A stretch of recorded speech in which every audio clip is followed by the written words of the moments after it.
Warahmatullahi wabarakatuh. Perkenalkan, nama saya Ninda Setia Venturini dengan NIM 224821141 dari kelas 6C akan mempresentasikan materi terkait teknologi bahan alam yang diampu oleh Bapak Hari Adi Saputra. Baiklah, langsung saja ke slide yang pertama, yaitu ekstraksi. Ekstraksi minyak atsiri. Minyak atsiri adalah zat beraroma yang terkandung dalam tanaman. Minyak ini disebut juga dengan minyak esensial karena minyak atsiri mewakili aroma dari tanaman asalnya. Ciri utama, senyawa yang berwujud cair di dalam ruangan, mudah menguap dan menghasilkan aroma tertentu. Selanjutnya adalah metode ekstraksi.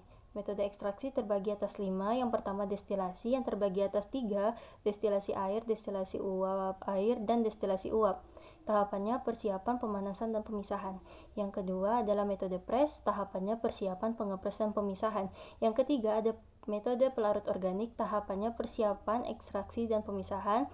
Yang keempat ada enfleurasi, tahapannya persiapan ekstraksi dan pemisahan. Yang kelima adalah maserasi lemak panas, tahapannya persiapan ekstraksi dan pemisahan.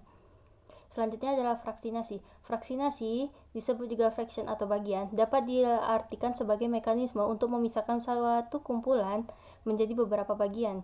Tujuan fraksinasi sendiri adalah mendapatkan fraksi tertentu dari suatu ekstrak yang merupakan fraksi aktif dan mendapatkan isolasi suatu senyawa metabolit sekunder tunggal. Macam-macam fraksinasi terbagi atas 2, yaitu yang pertama ekstraksi cair-cair untuk meningkatkan polarisasi dan memprediksi senyawa terlarut, nonpolar atau lemak atau lilin, terpenoid, steroid, semipolar, kumarin, flavonoid, alkaloid, dan polar, flavonoid, glikosida, dan alkaloid quaterner. Yang kedua adalah kromatografi. Kromatografi lapis tipis, prinsip kerjanya memisahkan sampel berdasarkan perbedaan kepolaran antara sampel dengan pelarut menggunakan lapis tipis lempeng kaca atau logam. Fase diam, zat padat, silika alumina, fase gerak, cairan. Selanjutnya adalah isolasi. Isolasi komponen campuran. Bercak disebut dengan vakum crack tube lalu disaring.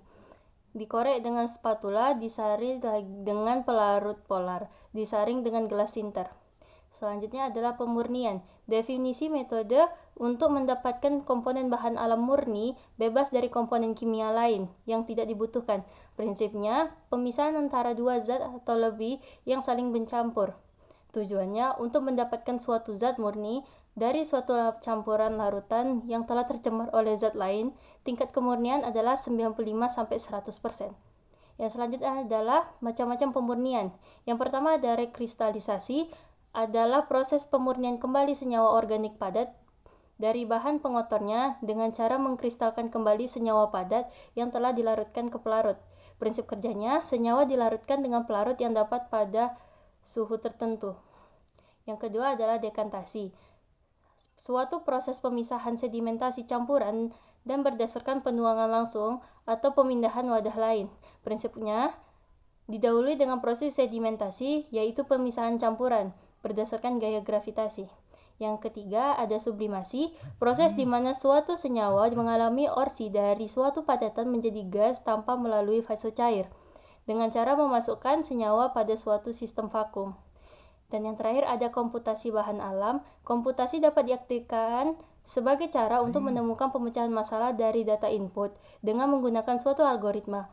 Hal ini ialah apa yang disebut dengan teori komputasi, suatu subbidang dari ilmu komputer dan matematika untuk menemukan obat baru, database tanaman, prediksi aktivitas obat, prediksi farmakologi obat, dan molekular docking. Baiklah, itu saja yang dapat saya sampaikan. Terlebih terkurang mohon dimaafkan. Wassalamualaikum warahmatullahi wabarakatuh.